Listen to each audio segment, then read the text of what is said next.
Hello everyone, and welcome to what is likely the penultimate DLC hitbox analysis video. Time sure has flown, hasn't it? Today's character is Kazuya from Tekken, a game series I've been wanting to try out for a while actually, but just haven't had the time to yet, though maybe this will be the thing that pushes me to actually do it. Kazuya is yet another traditional fighting game character, much like Terry, Ken, and Ryu, and as a result he has some unique hitboxes to say the least. So why don't we get right into it. Today's visuals are made by Zeckemyro, links to everything in the description, and if there's a character you want me to cover in a future video, let me know and I'll consider it for next time. Now it wouldn't really be a DLC character without some sort of additional unique character mechanic, and Kazuya certainly delivers on that. Kazuya has his own state he can enter when he reaches 100%, called Rage Mode, not to be confused with Rage, as in the community named Knockback Multiplier. When in this state, all of your moves have a 1.1 damage multiplier, and some of your moves will be altered. Your Grab, your Down B, Spinning Demon, and Dragon Punch will turn into Rage Drive, a very powerful command grab that naturally enough ignores shields. The Grab and Down B versions of the move is a bit weaker than the Dragon Punch and Spinning Demon versions, seeing how those require command inputs. Landing Rage Drive will instantly end Rage Mode, and you cannot enter it again until your next stock. Rage Mode can also wear off through two other ways, so stay with me here because this is a bit weird in how it works. Rage Mode essentially uses a point system, starting out at 650 points. Every time you whiff a move that can trigger Rage Drive, you lose 110 points. And every time you take damage, you lose 17.6 points for each 1% damage that move dealt.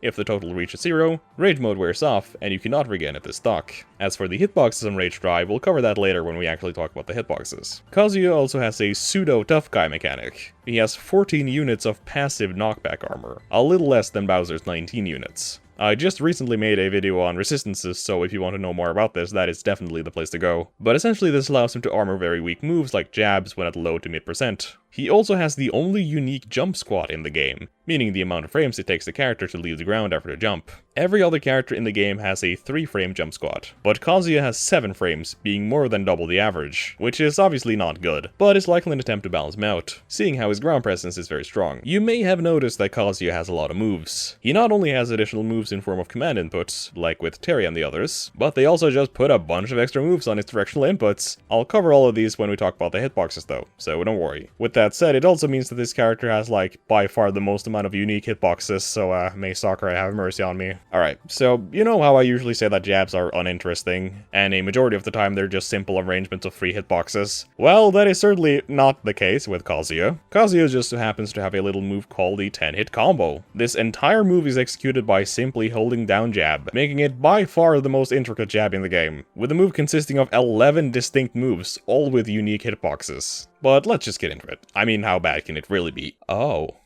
Okay, so we're not even pretending today, are we? No saving the crazy hitboxes for specials or smash attacks. Like I don't even get to humor the idea that these hitboxes might be standard. Fine.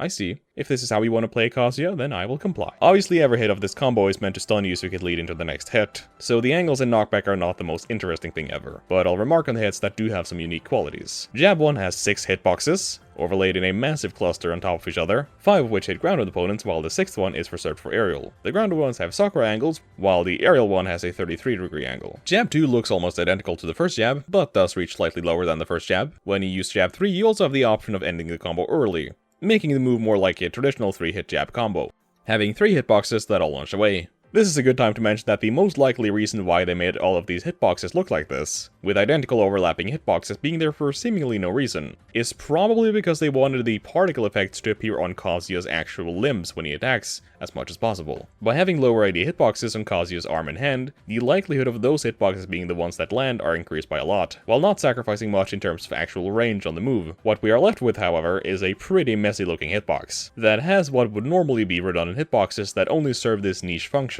This is present on a vast majority of Kazuya's moves, so you might as well get used to seeing this tiny red low ID hitbox in the middle of other moves. If you continue the 10-hit combo, this is the 3rd jab of the move, which pretty much looks and acts the same as the previous ones before it. An important thing to note at this point, however, is that unlike the previous hitboxes, these ones have an SDI multiplier of 5.0 instead of the normal 1.0, meaning these hits are a lot easier to smash DI than most other moves in the game. Jab 4 is much the same story, though the sizes are a little different. This move also has an increased SDI multiplier being 4.5, so combine this with the first hit and you can actually SDI very far between these 2 hits. Jab 5 finally breaks away with a new hitbox. There are once again 6 of them, and they're now spread out along his leg as he does a kick in the air. This move has an SDI multiplier of 1 on the red hitbox specifically, while the other ones have a 4.5, which is a bit weird. Jab 6 is another kick with a new structure of hitboxes. This one is a little bit more normal in terms of how the hitboxes are overlaid, but there still are just a lot of them. This move has an SDI multiplier of 3.5, which is less than the previous ones, but still very high. Jab 7 has 4 hitboxes along Kazuya's leg, once again with one tiny one on his foot to make the effect happen there. It also has the same 3.5 SDI multiplier from Jab 6. Jab 8 is another kick, but now with 5 hitboxes, which yet again has a 3.5 SDI multiplier. Jab 9 only has 2 hitboxes, a big one and a tiny one on his hand. The move technically has the crumple effect that is present on moves like Focus Attack, though it's not really that noticeable or relevant, seeing how it's followed up by another move instantly. We'll talk more about it on some of his later moves. And finally we have Jab 10, which is an uppercut with 3 hitboxes, all of which just launch away. This move might seem really powerful with it dealing a ton of damage on the full combo. However, because of all the SDI multipliers I mentioned earlier, the move can be very inconsistent, given that your opponent knows how to SDI. You can very easily get out of this move during the hits that have increased multipliers, which makes it a fairly risky option, seeing how you might just get punished for landing the move. Anyways, never again will I complain about jabs being too simple in this game. Now, let's just move on since we have like all his normal moves and a bunch of extra ones as well. As you probably know, Kazuya has moves not only on the usual cardinal direction inputs, but also on the diagonal ones. I'll start with F-tilt and go counterclockwise when talking about his tilt attacks. F-tilt is very reminiscent of Ganon's F-tilt, both in animation and how it works. It's a kick out in front of Kazuya consisting of 4 hitboxes. Kazuya's foot is also intangible during the active frames, which is something you'll definitely have to get used to hear me say, because he has a lot of intangible moves. All the hitboxes are the same here, so he has no sour spot. It's all just a nasty semi-spike, launching at a deadly 20-degree angle. Now, speaking of things you have to get used to when it comes to Kazuya, I also have to mention his abundance of bonus shield damage present on a vast majority of his moves, with it existing on nearly every single move he has. Extra shield damage is not totally uncommon. A lot of characters have maybe like 1 or 2 moves that use it. For reference, Marth's Shieldbreaker has 25 extra shield damage on no charge and 50 at full charge, which is some of the highest in the game. Comparatively, Kazuya does not have the highest shield bonus values out there, but he just has a lot of moves that actually utilize it, with most of them ranging between 1 and 5 units, so it's not a lot on its own, but it does add up. Although he does have a few moves with higher shield damage bonuses, so instead of bringing it up every time I talk about a move, I'll just display the bonus amount when talking about moves on screen. That way we can just kind of keep the flow going. Oh, and also none of the jabs have any increased shield damage, which is why I brought it up here instead. His up 4 tilt is a 4-hit attack with all the hits having to be inputted manually, meaning you can't simply hold it down. The first hit has 3 hitboxes, the 2 lower ones are grounded only, while the tallest one is aerial, although they all deal the same damage. Early on, the move actually has a ton of partial intangibility,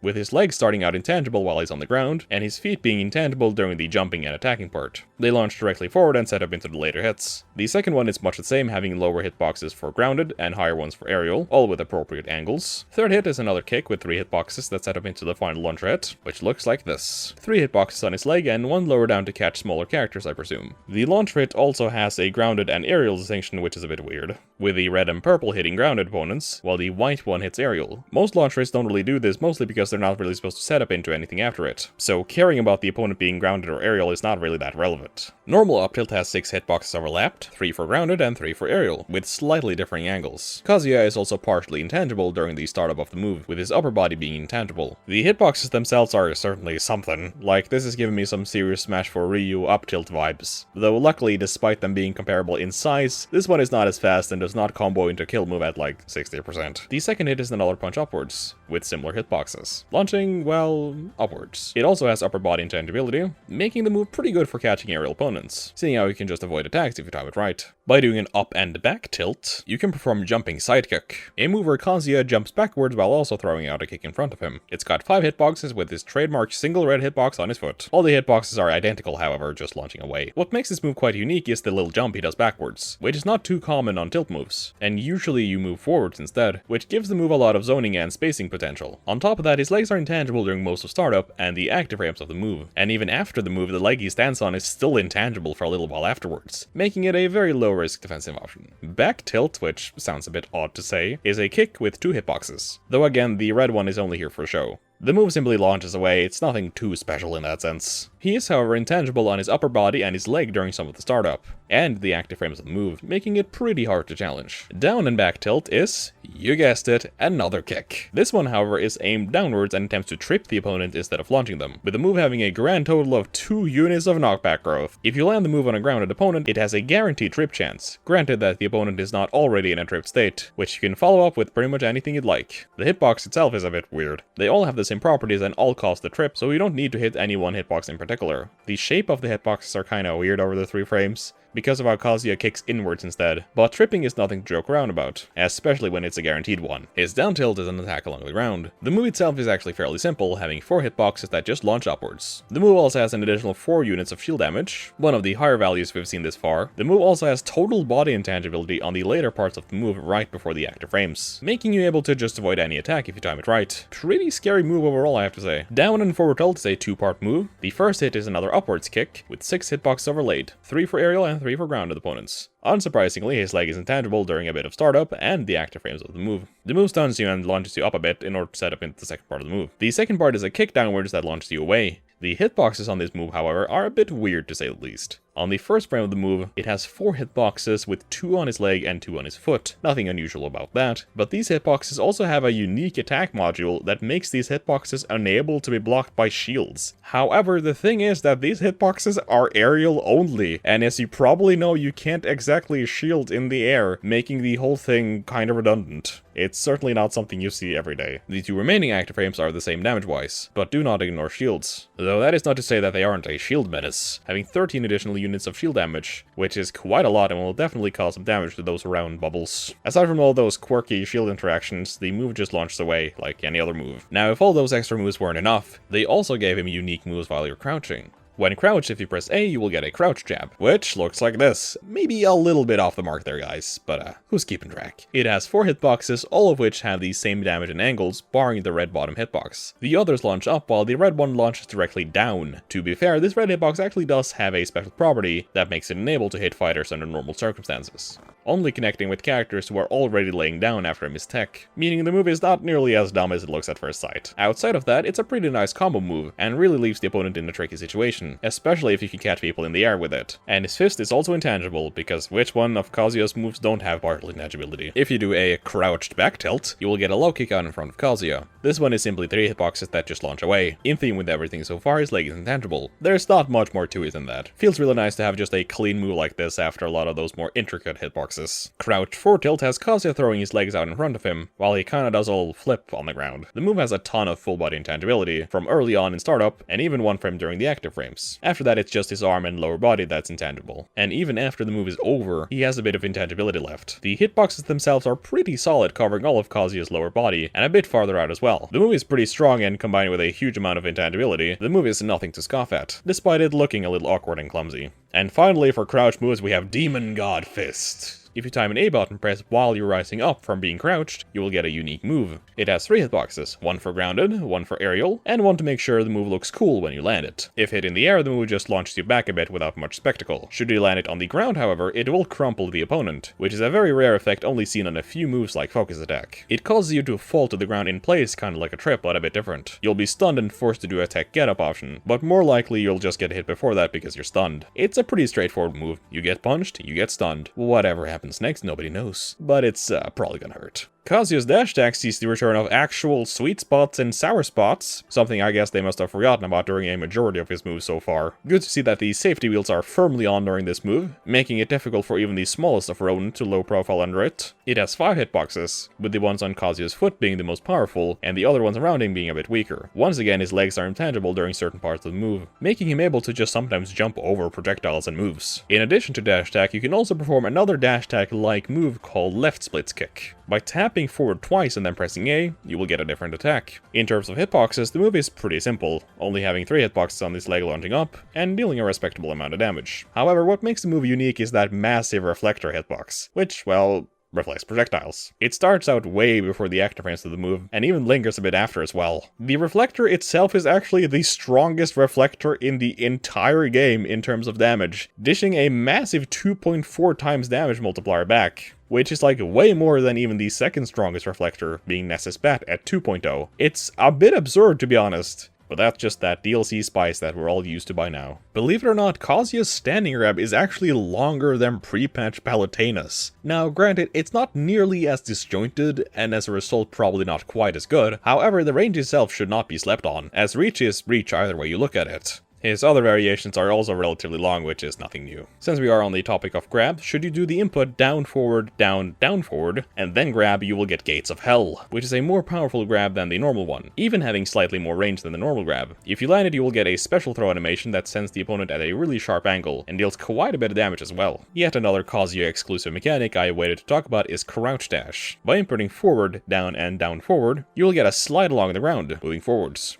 While moving forward, he's given partial intangibility on its upper body. Then his body is fully intangible for a few frames, and then again later on it's his upper body. Very good overall for a character that otherwise might have had a hard time getting in. Now, of course, they couldn't just add this mechanic and not put a few unique moves on it. If you do a crouch dash and tap the A button as it ends, you will get Wind God Fist. The move has partial intangibility on the earlier parts of the move, coming out of the dash intangibility. The move has 6 hitboxes overlaid in a classic aerial and grounded layout. The hitboxes just launch up with slightly different angles, but for whatever reason the aerial only hitboxes deal 0.5% less damage than the grounded ones, making the move slightly weaker against aerial opponents, which is very rare to see on overlap moves like this. Should you input the A button press right as you press down and forward on the crouch dash, you will get Electric Wind God Fist, which is just a stronger version of the normal one. The actual window for getting this input, however, is very small, so you need to be on point if you want the electrical version of this move. This one will not only stun you in place for longer, but also has way more hit stun, meaning it can combo into even more stuff. In addition to this, it also has total body intangibility instead of partial. Aside from that, the hitboxes are pretty much the same. If you hold down the A button instead of just tapping it, you will get Dragon Uppercut, a very powerful attack with tons of intangibility. The hitboxes are all identical, however the move ranges wildly in damage depending on which frame the move hits. The first frame being the strongest, dealing 22%, the second one dealing 18%, the third one dealing 16%, and every frame after that only dealing 14%. Outside of that, there's not too much to say about it. It's just one of those big hurdy kill options every traditional fighting game character has to have. And finally, if you input B instead of A, you will get Spinning Demon to left hook, a two-part move consisting of a kick and a punch. Early on you have complete body intangibility, lasting for quite a few frames. The first part of the move has 3 hitboxes that attempt to set up into the move coming after it, which is a fairly powerful punch that simply launches away. Not too much to say about it honestly, but this is probably one of my favorite moves he has. I just really like the sound effect on that punch. Just feels really nice to land it. With that, we are finally done with his grounded moves, meaning it's time to look at his aerials. Like I mentioned earlier, because Kazuya's jump squat is much slower than everyone else's, he might not be able to use his aerials a ton, but in spite of that, his aerials are no slouch. Nair's a bit of a weird move. It's a punch out in the air in front of Kazuya. On the first few frames, the move can actually spike, the spike hitboxes being the small red ones in the middle, having slightly different angles depending on aerial or grounded states. The other frames are sour spots that just launch up.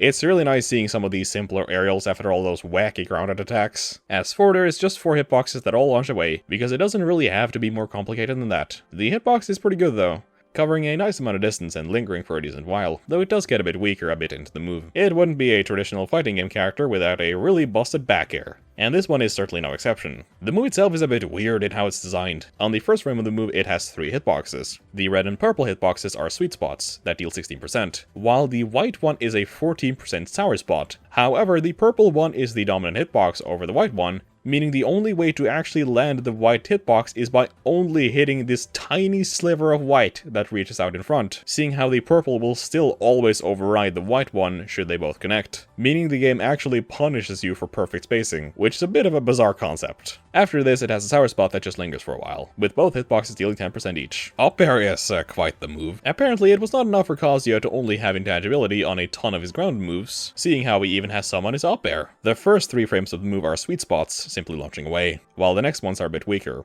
These hitboxes are honestly kinda disgusting. Like, look at this. Why is that okay? And also keep in mind that his leg is intangible, meaning it's even safer, even if he didn't have a massive hitbox out in front of him. It's a borderline not okay, but that is the way of the DLC, I suppose. Down air is a bit of a unique down air as far as down airs go, having 6 hitboxes, 3 for grounded and 3 for aerial respectively. The first few frames of the move do spike against aerial opponents. However, the move is not really supposed to be a spiking move, as on the next frames it just launches you anyways. Meaning I guess you can get spiked by this move if you somehow trade with it, though that might be a bit hard to set up. While his falling, all the hitboxes deal the same damage and knockback, and just launch away. When landing on the ground, you also trigger a landing hitbox that looks like this. It's pretty big, but only launches away, so there's not that much to it. Moving on to his specials, we have Uppy. Kazuya enters his demon form and flies into the air. After this, it's not put into freefall, and can even jump if he has not used it yet. On the first frames of the move, it has 3 hitboxes covering his body, all of which are very strong and launch up, while the one on his head is slightly weaker. The move gets weaker the farther Kazuya rises into the air, starting out at 13% and dealing 7 at its weakest. Side B is a good old punch attack out in front of Kazuya. The grounded version of the move has a bit of body intangibility early on, to the surprise of absolutely no one. If the move hits a grounded opponent, they will get stunned and crumpled, just like with Demon God Fist. Although should you hit the later part of the move, it will launch them regardless, meaning you need the sweet spot to get the stun. Afterwards, you can follow up with pretty much anything you want. Should you hit an aerial opponent or an opponent who's already stunned or tripped, it will instead just launch them away, so no cheesy infinites for you, unless you use Electric Wing God Fist.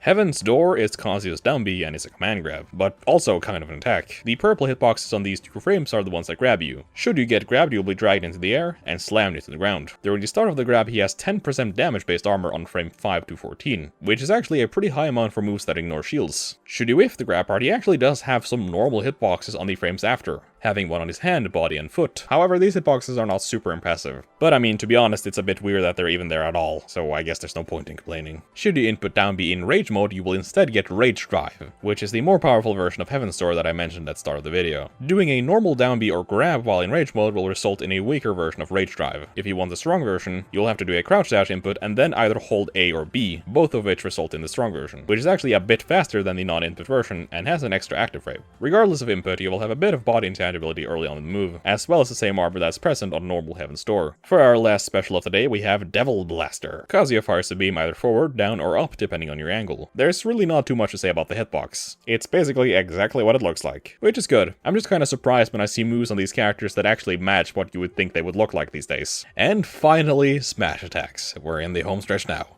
As is usual with smash attacks, they are quite powerful, but some of these smash attacks are honestly kind of absurd. Up smash is probably the simplest out of the 3, being a quick punch into the air. The first active frame has 3 identical hitboxes that covers Kazuya's body, and a bit out in front of him. It then instantly goes above him while retaining the same damage, then lingers for a few frames in the air, being a bit weaker before going away. The move also has 6% damage armor on frames 7 to 11, because why wouldn't his smash attacks have armor? In addition, his armor is also intangible on certain frames, which is just the cherry on top of this already cherry-filled cake. Oh boy, it's time to talk about F-Smash. F-Smash is a punch, but it's not just any regular punch. It's Glorious Demon God Fist, which is to say that it's a really powerful move and it will kill you. The move is very slow, but if this thing hits you, you don't even have to be at a particularly high percent to get launched directly to the blast zone. Despite having so much power behind it, the actual hitbox is a bit underwhelming. It only has 2 hitboxes, one on his fist and one on his body. The fist hitbox is a sweet spot dealing a clean 26%, while the sour spot only deals 23%. Obviously you want a sweet spot, but honestly a lot of the time the sour spot will also get the job done. This one also has damage armor, being able to tank up to 10% damage on frames 7 to 24, which is a huge window. And lastly, after the long journey through many moves, we have arrived at Down Smash, our final hitbox of the night. Much like his other smash attacks, this is nothing to joke around with. The move has 4 hitboxes overlaid, and I don't think I have to explain why at this point. The tipper hitboxes are a bit stronger than the inner hitboxes, dealing 17 instead of 15. All the hitboxes spike even if you're in the air or on the ground, and it's a pretty powerful spike at that. I'd also like to mention that this has the highest shield damage bonus out of all his moves with 15 extra damage, making the move very good at taking out shields. Kazuya has 6% damage based armor on frames 7 to 15, completing the holy trinity of armored smash attacks. In addition, he has intangibility on his arm. And with that, we are finally done. That sure was a lot, but we managed to get through all of it.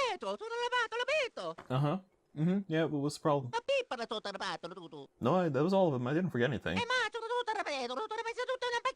What do you mean his taunt? Demon's Wrath is Kazuya's side taunt, because I guess they just couldn't resist themselves. It's a 4-hit move that stuns you and launches you away. There's really not much more to the hitboxes than that. For some reason, every hitbox uses a different hitbox ID, which there is like no practical reason for. It's like even the programmer of this move was just joking around. Like most other taunt moves, it's mostly for show and not particularly good. It deals a bit of damage, but the hitboxes are not great. But I mean, as far as taunt attacks go, I'd say it's certainly one of the better ones. Anyways, for real this time, that is all of Kazuya's hitboxes, which means we are done. That was a lot of moves, this being by far the most comprehensive hitbox video I think I have ever made, and I kinda doubt another one will beat it. That said, I actually do really enjoy Kazuya in this game. He's fun to play, and as you have seen here today, he has some obscene moves. Anyways, this video is already long enough already, so I think it's time to end it. As always, thank you so much for watching, and I'll see you next time.